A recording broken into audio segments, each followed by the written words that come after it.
Mirë, po e nis me samitin Rusia-Azi qendrore, në fakt që ka ndodhur pak ditë më parë, vizita e presidentit Vladimir Putin në kryeqytetin e Taxhikistanit ka shënuar një kthes të madhe gjeopolitike, sepse duket sikur Rusia po e zhvendos vëmendjen e saj dhe qendrën e ndikimit nga Evropa drejt Azis, duke sfiduar jo vetëm Perëndimin, por edhe Kinën për kontrollin e kontinentit.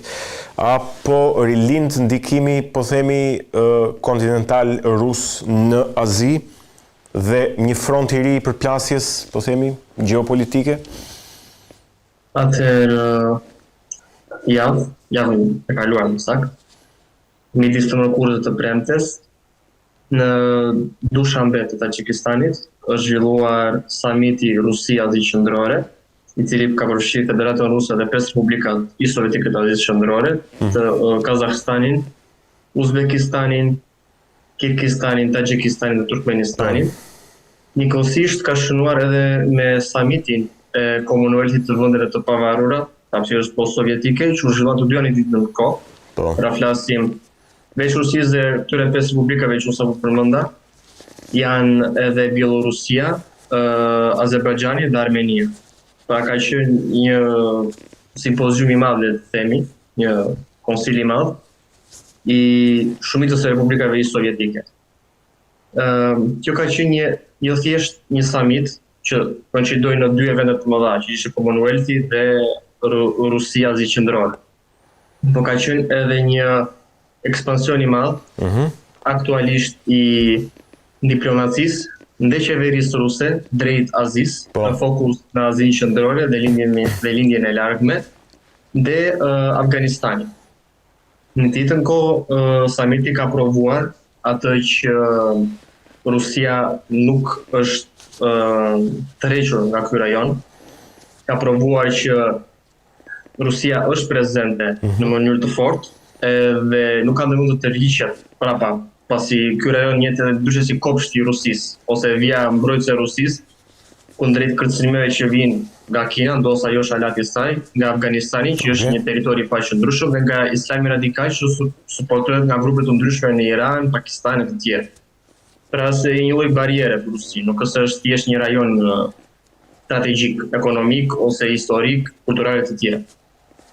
Njëkohësisht në Taxhikistan është baza më e madhe ushtarake e Rusisë jashtë federatës, me mbi 11.000 ushtarë, dhe një nga marrëveshjet më të mëdha ushtarake që Rusia ka me një vend post-sovjetik është me Taxhikistanin për mbrojtjen e kufijve të Taxhikistanit, por edhe të Federatës Ruse ndaj emigracionit të paligjshëm, ndaj krimit të organizuar, prostitucionit, lëndë narkotike, sidomos opiumit, drogave të tjera që vijnë nga Afganistani.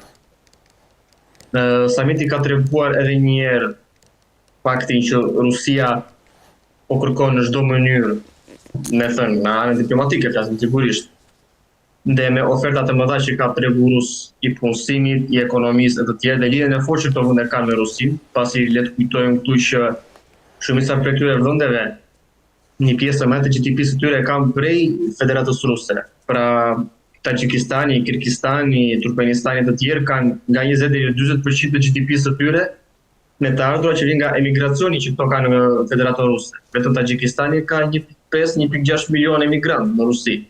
Kirgistani më shumë akoma, thonë që janë mbi 2 milion. Turkmenistani mund të ketë 600.000 deri në 1 milion. Pra po t'i marrim të gjitha së bashku, mund të vëmë pa frikë 7 deri në 8 milion, nga 10 milion emigrantë huaj që ka Rusia. Pra Rusia nuk është një faktor geopolitik, është një faktor ekonomik që i mban këto vende, pa futur këtu investimet dhe gjërat e tjera.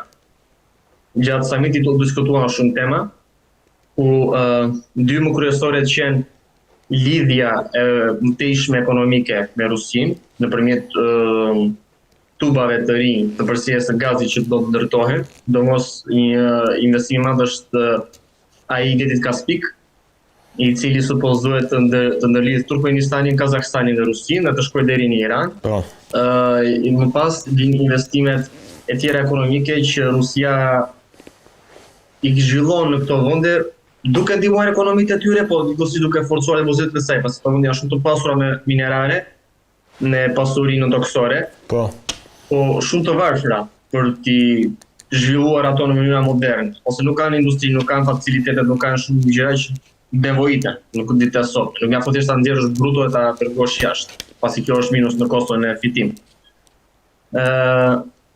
Njëkohësisht ka qenë edhe për mbrojtje, siç thash, në gjatë kësaj periudhe është nënshkruar edhe një traktat i ri midis Rusisë dhe Taxhikistanit, i cili e forcon më tej klauzolat e mbrojtjes kundrejt kërcimeve të islamit radikal, terrorizmit, prostitucionit, drograve, opiumit e gjithë atyre faktorëve negativ për këto dy vende. Por njëkohësisht shton prezencën ruse në Azinë Qendrore, domosdoshmë Taxhikistan dhe Kirgjistan, që janë republikat më të varfra, mund t'i quajmë, dhe më të varura kundrejt GDP-s të tyre që është e lidhur me ekonominë ruse. Qartë. Mirë, në fakt, kemi pas një zhvillim tjetër javën e kaluar. Në Pyongyang të Koresë së Veriut mbajti një parad nga ato të zakonshme që ne jemi mësuar të shohim, e cila ishte në kuadër të 80 vjetorit të çlirimit të partisë së themelimit partisë së punëtorëve të Koresë së Veriut. Lideri i Koresë së Veriut, Kim Jong-un, ka prezantuar raketën bërthamore interkontinentale ICBM, që ne jemi mësuar të shohim ndryshe Hwasong-20 dhe së bashku me Dmitri Medvedevin e Rusisë i cili ishte i pranishëm pra në këtë parad, kanë shpallur aleancën strategjike të epokës së re. Është thjesht retorik shpallja një aleance të tillë, Elianos, apo ka diçka, po them, përmbajtësore dhe një projektim për të ardhmen midis Rusisë dhe Koresë së Veriut? Atëherë, midis datave 9 dhe 11 tetor janë zhvilluar 3 ditët festive të themelimit të partisë të punëtorëve të Koresë, Partisë Komuniste, aktualisht në pushtet që prej vitit 1949. Një nga partitë më të vjetra komuniste në botë, aktualisht akoma në pushtet në një nga 5 vendet e fundit komuniste që kanë mbetur sot, pas rënies së murit të Berlinit dhe mbarimit të Luftës së Ftohtë.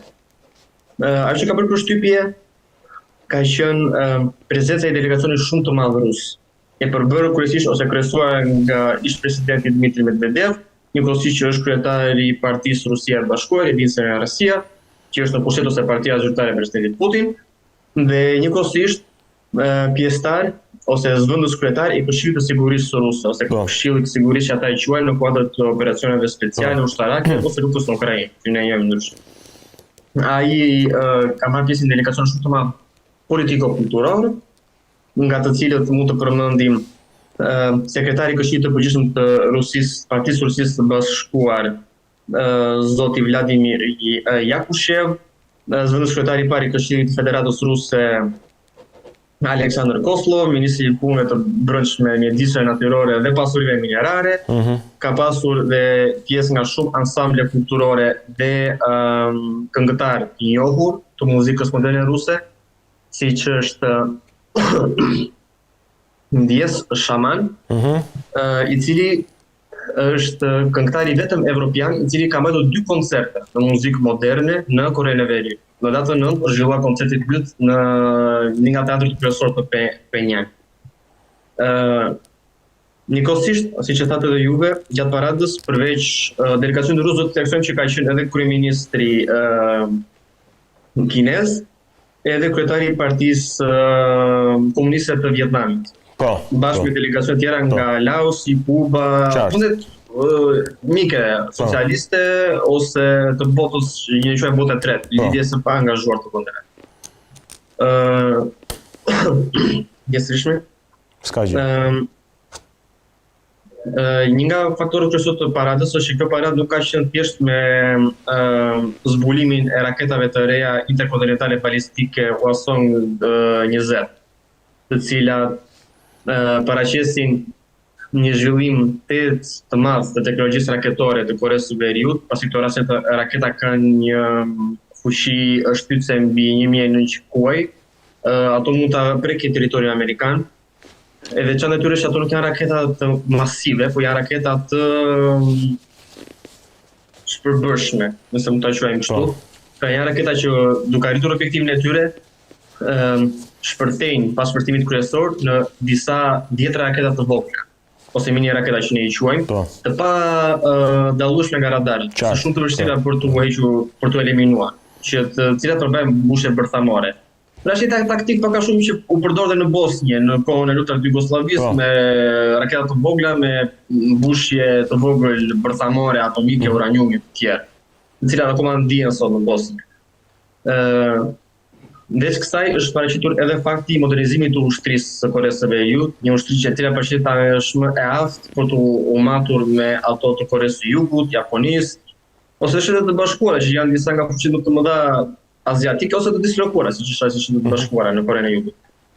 Nga këto ne mund të marrim si konkluzion faktin që periudha e angazhimit të trupave koreano-veriore në luftën në Ukrainë, edhe në çlimin e oblastit të Kurskut, nga intervencionistët ukrainës që penetruan për një farë kohë, duke se ka dhënë rezultatet e tyre, pasi mënyra taktike e formulimit të operacioneve ushtarake të Koreas së Veriut aktualisht, mënyra se si ato janë të pajisura, regimentet, mënyra se si ato janë të organizuara në kuadër të leadershipit të tjera, po me gjithmonë forma shumë më shumë sipas modelit evropian, pasi ata po mësojnë gjithmonë më shumë nga eksperjenca që po marrin në Ukrainë, ku janë duke u përballur me arsenalet më të mirë të NATO-s, të Perëndimit, të Amerikës, të Britanisë së Madhe, njëkohësisht dhe me një nga ushtrit më të stërvitura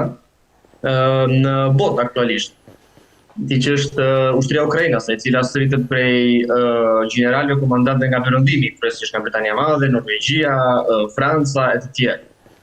Pra, kjo është një lloj mësimi që ata po nxjerrin në një kohë ku Korea e Veriut ka që në vitin 1953 që s'ka hyrë në një konflikt të tillë të armatosur, asnjë vend tjetër, pas përfundimit të luftës së Koreas. Qartë. 1953 Korea e Veriut s'ka dalë kur nga territori i saj, nuk ka qenë kurrë përfshirë në një konflikt.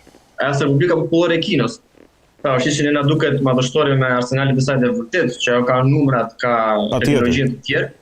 Kina ka një kohë të gjatë që nuk ka hyrë në një konflikt armatosur, siç ka Rusia, Shqipëria të tjerë. Ata janë që në vitet 70 që s'kan pasur kontakt me në një konflikt barabart me ta flasim, sigurisht. Nuk po flasim kundër le të themi Vietnamit ose vendet tjera, ata kanë treguar superioritet për shkak të zhvillimit të madh që Kina ka të pamofushëm. Qartë. Në këtë aspekt Korea e Veriut nuk ka treguar vetëm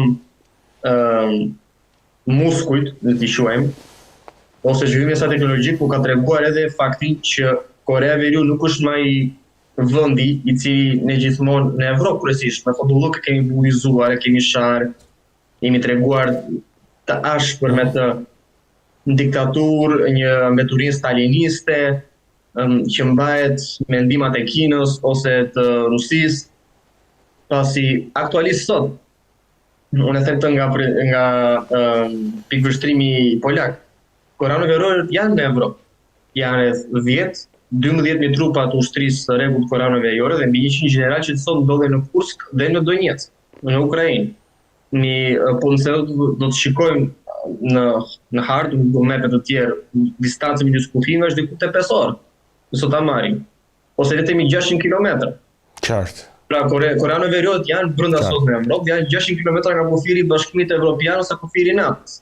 Pra, kjo tregon një kalim të madh midis polit lindor, që ne e quajmë, ose linjës e largme, ku Korea e Veriut ne jemi mësuar ta shikojmë të izoluar, me testet bërthamore dhe me sanksionet e SBA-s, tani ata janë brenda në Evropë.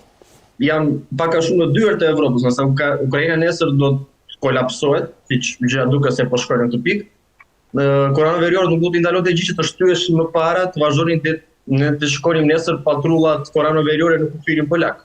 Nuk do të ishte një gjë e çuditshme që do të ndodhte. Qartë.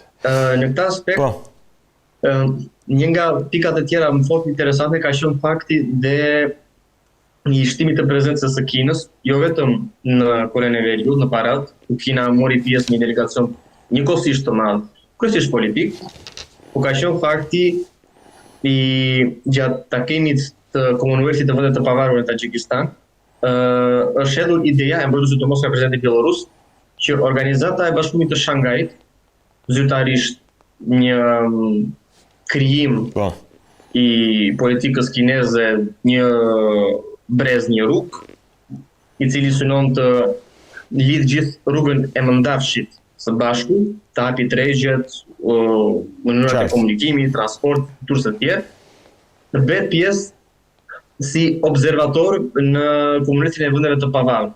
Gjë që do ta shtonte prezencën kineze, këto vende, sidomos Tagjikistani, Kirgizstani, Turkmenistani, vendet jo shumë në pozita ekonomike, në si Kazakstani ose Uzbekistani, sot po përballen me shqim të madh të prezencës së Kinës, ekonomikisht, nëpërmjet investimeve që Kina bën, nëpërmjet kredive që Kina jep, granteve që Kina jep, mënyra bursave që Kina jep. Pra le të themi, të pranojmë faktin që Kina është një faktor masiv i cili tejkalon shumicën e këtyre vendeve. Ata sot kanë ardhur të tejkalojnë Rusinë, ne dominojnë tregjet ruse. Nuk besoj që Azia Qendrore ka një mundësi shumë të madhe rezistencë kundrejt tyre. Si ne të gjithë e dimë që potenciali kinez është i pamposhtë në një farë mënyre. Me industrinë gjigante që Kina ka, facilitetet që Kina ka, produktivitetin që Kina ka. Pasi ajo është GDP-ja më madhe në botë sot. Pavarësisht se shërbaja mbahet me madhja në prodhim ata më të mëdhenj. Pra, njëkohësisht kjo është diçka që duhet parë edhe me interes të Korea e Veriut. Korea e Veriut ka qenë për një kohë shumë të gjatë të dominuar nga Kina. Që pas rrjedhës së Bashkimit Sovjetik deri në 2021-shin, ata ka qenë përgjithësisht të dominuar tërësisht nga tregu kinez. Dhe sot nëse shikoj shumë produkte që ata konsumojnë moderne ose të kohëve të fundit, janë kineze, nuk janë të huaja, nuk janë evropianë, nuk janë pranë jugore sigurisht ose amerikane ose gjatë këtij lloji. Prej 2021-shit deri tani Rusia ka krijuar një pozitë shumë të fortë strategjike. Nëse deri në 2021-shin 98-97% e tregut koronavirus ka qenë dominuar tërësisht nga Kina, pas fillimit të konfliktit sidomos në Ukrainë, po shikohet një bjerje e pozitës kineze dhe një rritje prezencës ruse. Aktualisht sot Rusia ka kapur mbi 10% tregjeve të Koreas së Veriut, nëpërmjet produkteve të bulmetit, nëpërmjet trithrave, nëpërmjet produkteve agrikulturore të ndryshme, mund të quajmë. Dhe sigurisht prej valutës së madhe të huaj që Rusia po fut duke blerë raketat, sistemet raketore, armët koreano-veriore, duke paguar për ushtar. Pas ushtar nuk po vjen falas për të luftuar për ndihmë të Rusisë në Ukrainë. Ne duhet kuptohet kjo gjë. Nuk është asgjë e dhënë për shkak të solidaritetit midis dy vendeve, Rusia po paguan për ta. Ne po paguan edhe në gjeth, po paguan edhe në valutë, po paguan edhe në materiale. Pra kjo është edhe një kërcënim, siç e thatë juve, për mund ta quajmë miqësinë ruso-kineze ose aleancë, më saktë, pasi të gjithë e dinë që Kina nuk ka miq, ka vetëm partner ose aleat. Dhe kjo gjë, nëse tani duket akoma stabil, do të duhet të shikohet kur të përfundoj konflikti në Ukrainë, se si do të vijojnë më tej gjërat. Pasi pas përfundimit si do që tjetë rezultati i konfliktit, ka për të pasur sigurisht në një shpërthim nga ana e Rusisë i të kësaj furie të ekspansionit kinez ekonomik drejt Rusisë, drejt Azisë Qendrore, drejt aleatëve të tjerë siç janë Vietnami, Korea e Veriut e të tjerë. Të cilat Rusia i ka shpërfaqur aktualisht. Në shumë pak kënaqësi që kanë dalë së fundi nga politikanët dhe nga publiku. Duhet kalojmë edhe te pika tjetër. Duhet kalojmë edhe te pika tjetër, se u zjatëm pak si shumë. Po. Për të ngelur te Rusia dhe për të parë pak, po them, marrëdhënien me Afganistanin. Rusia është i vetmi shtet që e njeh Afganistanin, regjimin e talibanëve atje. Dhe ka zhvilluar takimin e parë zyrtar pas njohjes tyre de facto dhe heqja e talibanëve nga lista e organizatave terroriste. Ishte ministri i jashtëm i Rusisë, Sergej Lavrov, që po themi ka lavdruar talibanët për stabilitet dhe ka ftuar për bashkëpunim mes Afganistanit edhe Rusisë. Si mund ta lexojmë këtë marrëdhënie të Rusisë me Afganistanin?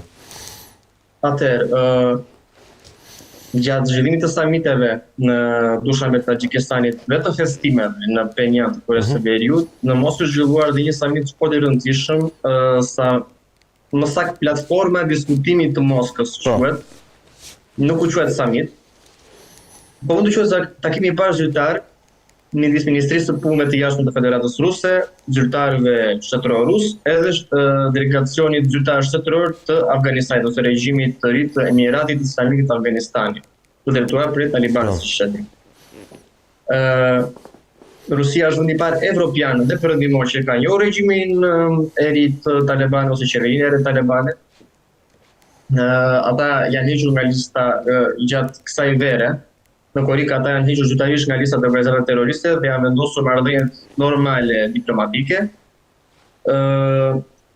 Janë pranuar kredencialet e ambasadorit dhe aktualisht ata kanë marrëdhënie normale diplomatike në kuadër të plotë të hapura të ambasadave, konsulve, kontakteve të tjerë. Rusia është vendi vetëm evropian perëndimor që ka njohur, ndosë ka të vende të tjera, është Republika Popullore e Kinës, Turkmenistani, Tagjikistani, po vende të vogla le të themi, veç Kinës sigurisht.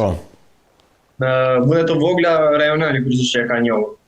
Takimi ka pasur rëndësi të veçantë për shkak të faktit se Afganistani është aktualisht duke kaluar në procesin e stabilizimit të pushtetit të tyre, të normalizimit të situatës shtetërore dhe të projekte të mëdha ekonomike që ata kanë për zhvillimin ekonomik të vendit, por edhe për zhvillimin e një lloji të ri të shtetit bazuar në eksperiencën ruse, bazuar në eksperiencën e Turkmenistanit, bazuar në eksperiencën kineze, ose në atë të Iranit, le të thënë, duke që ata janë dhe radikal të religionit, nëse mund t'i quajmë kështu. Kjo bazohet në faktin se Rusia, Kina, Turkmenistani, Tagjikistani kanë refuzuar normat e shumta të vendeve perëndimore, le të quajmë demokracia, barazia para ligjit, feminizmi, revolucioni seksuale dhe të tjerë. Shumë gjëra nga këto ose po refuzohen ose kanë dështuar në këto vende. Pra nuk mund të bëhet fjalë për një demokraci të tipit perëndimor ose një regjim të tipit perëndimor të Tagjikistan ose Turkmenistan. Është diçka totalisht jashtë norme. Nëse ata mund të krahasohen me një regjim sovjetik të përzgjedhur me autoritarizmin e historisë së tyre. Pasi këto kanë qenë kryesisht sultanate, kaganate të tjerë që kanë qenë vende të absolutizmit. Njëjta gjë ka qenë me Afganistanin. Ndoshta ata kanë pas periudha si Shqipëria në vitet 20-30 me ca reforma të bëra nga mbreti i tyre. Asakue po që nuk mbjetuan gjë. Kjo marrëdhënie tregon edhe ekspansionin e Rusisë drejt tjerë rajoni në një platformë tjetër, jo nëpërmjet armëve më, por nëpërmjet diplomacisë, nëpërmjet ekonomisë, kulturës, suportit. Rusia ka një të veçantë në mendimin tim. Pasi diskutohet shumë si ka mundësi që vetëm Rusia ja del me këto vende, flasim si Turkmenistani, Afganistani, Korea e Veriut. Rusët sot i bazojnë një politike shumë real politik, siç thoshte Bismarck një herë në kohë, e cila bazohet kryesisht në krijimin e raporteve, marrëdhënieve vetëm në kuadër të reciprocitetit të benefiteve me kundër një tjetrit. Pra, nëse Korea e Veriut na ndihmon, ne do t'i japim diçka, pa teknologji, ushqime, suport, grua e të tjerë. Nëse Tagjikistani na ndihmon në këtë, ne do të arrijmë të dishokojmë një bazë ushtarake, do të arrijmë të mbajmë prezencën tonë në kulturë, në gjuhë, në arsye të tjerë. Nëse Kirgizstani e të tjerë e bëjnë, ne do t'u japim diçka, po do të marrim diçka sigurisht. Në këtë rast, në Afganistanin është lufta kundër terrorizmit islamik, shtetit islamik që ka qenë në rast i incidentit ose masakrës së Korkusit para një viti që u godit një qendër e madhe tregtare e Moskës. Ata ishin tagjik që e bën, por me lidhje të forta me grupet radikale islamike, që sigurisht lidhen me Afganistanin, pasi ata janë një popull. Lidhet me atë që thash më parë me drogat dhe me opiumi, që Afganistani ishin nga prodhuesit më të mëdhenj. Ata janë, me qëra fjala, ata janë pers, kam përshtypjen, edhe tagjikët edhe Tagjikistani, Afganistani dhe Irani janë të gjithë pers. Janë pers, po. Tagjikët janë më evropianët prej tyre, pasi Bashkimi Sovjetik, influenca ruse. Qartë. Ata janë të lidhur shumë me Evropën, me mentalitet janë shumë ndryshe. Qartë. Edhe nga që janë shumë ateist në Tagjikistan, pasi vetë shteti ata ka një regjim pak a shumë komunist, po pa letra, që i thonë. Qartë, po. Literi tyre kanë ndaluar islamin, mësimin e gjishkaja, kanë mbluar xhamit, e ka vënë me burg për mbajtjen e mjekrës e gjëra të tjera. Pra është një regjim sovjetik pak a shumë, vetëm më i hap.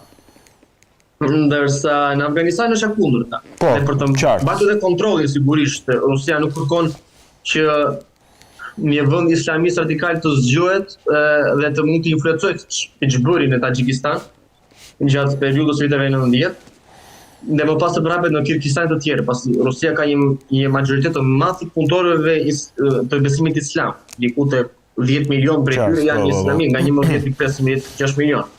Pra, nëse ata impaktojnë e bëhen shumë gjë më të ndonjë, ndosë Rusia është vetë multifetare si po. Pasi ka diku te 40 milion një gjë e tillë musliman të saj brenda. Por kjo shikohet edhe një farë mënyre për të testuar edhe ose për të treguar fitoren e tyre kundrejt amerikanëve, të cilët pas 20 vitesh luftë në Afganistan, pothuajse 20 vitesh, ushtimit e të tjerë, humbën një pjesë të madhe të arsenit të tyre. Nga që ka bërë përshtypje ka qenë deklarata e fundit të presidentit Trump për kërkimin e bazës së madhe ushtarake ajrore në Afganistan, për ta marrë mbrapsht, që është refuzuar krejtësisht nga autoritetet palestinese, kërkëndjes, nga autoritetet e Afganistanit, është refuzuar krejtësisht. Njëkohësisht Rusia, Kina, Pakistani dhe India kanë shprehur një përgjigje të fortë negative kundër kësaj, dhe janë krejtësisht kundër një rishfaqje të ushtrisë amerikane në këtë territor. Pasi deri tani duket gjëja stabilizuar, ka zhvendur një lloj stabiliteti në vend, talibanët me dorë të hekur. Qartë. Me ato të tyre, që mund ta quajmë radikalizmin e religionit, kanë ta normalizojnë situatën, të vendosin kontrollin, funksionimin normal të shtetit. Deri tani gjëja duket stabil për regjimin e tyre, po edhe për vendin. Duket se diçka po ndryshon, po fillon të zhvillohet ndosë një mënyrë që shumë ta gjykojnë sipas perceptimit të tyre. Qartë. Kjo tregon edhe ose kjo mund të provohet edhe si fitore e Rusisë kundrejt Amerikës. Pra, amerikanët u fyen pas 20 vitesh, kur me fuqia më e madhe pati një Vietnam të dytë, ata u larguan. Por ne po hym, ne Kina të tjerë po hym sërish siç kemi bërë gjithmonë. Pasi që Rusia është një nga Bashkimi Sovjetik më saktë. Ishte një nga mbështetësit më të mëdhenj të ushtrisë afgane para revolucionit të 79-s, pas revolucionit të 79-s. Qartë.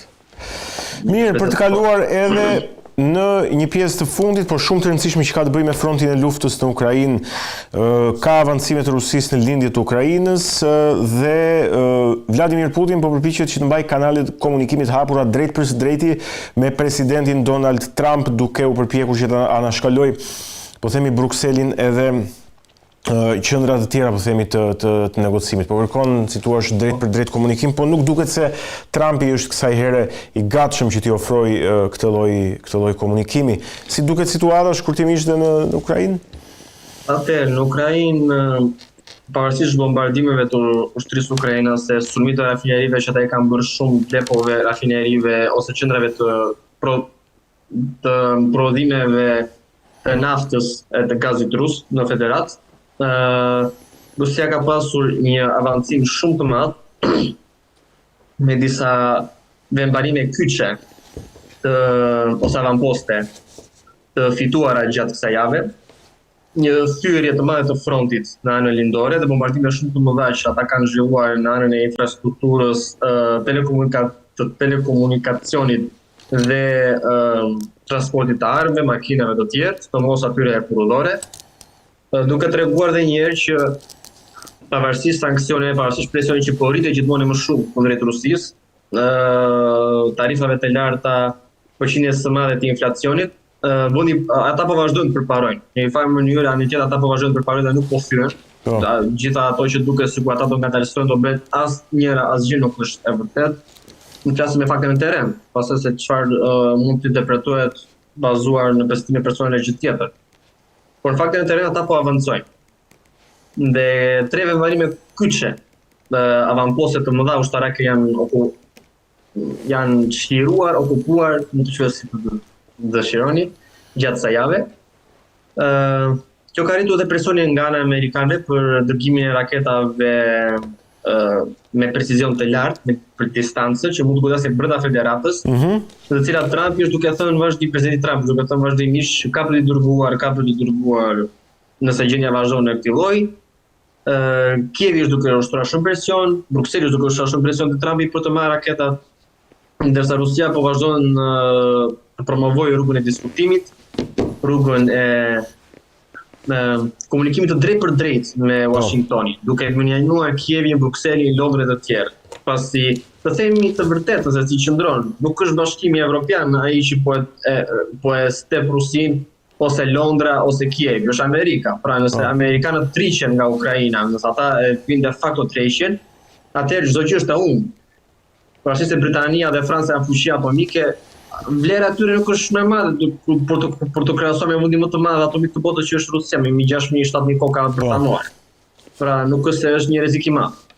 Por që presoni nga të dyja palët po rritet.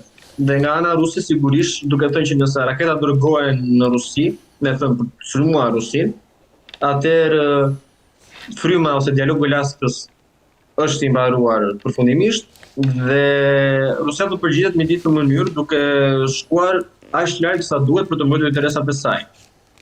Fakti që akoma asgjë nuk është vendosur.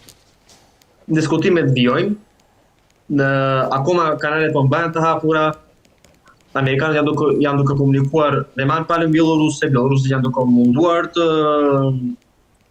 suportojnë të shtyjnë më tej retorikën e paqes të presidenti Lukashenka gjatë samitit të Taxhikistanit, por edhe më parë gjatë vizitës së sultanit të Omanit këtë javë në Bielorusi, e ka promovuar së bashku me Omanin diplomacinë, diskutimin, të ulen, të qetësohen gjakrat, mos vazhdojmë të eskalimi. Por siç duket fakti nga Evropa, sidomos pas deklaratave të ish-kancelare Angela Merkel për presionin që disa vende, siç Polonia, Balltiku e të tjerë kishin bërë për të shtyrë më tej eskalimin e marrëdhënieve BE-Rusi, duke se BE po vazhdon akoma në këtë frymë për të eskaluar më tej marrëdhënien, sidomos nga Franca, Britania e Madhe, të cilat e kanë historike për mendimin tim, që nga lufta e Krimes e viteve 1853-1856, që kërkojnë ta thyen në fushbetej Rusin.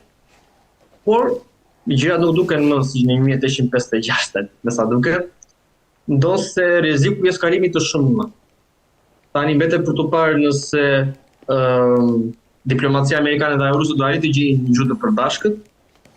Palë ruse është duke munduar jashtëzakonisht, por nga ana amerikane duke se durimi është duke e ardhur fundit, nëse nuk zbatohet ose gjehet një gjuhë ndërmjetme.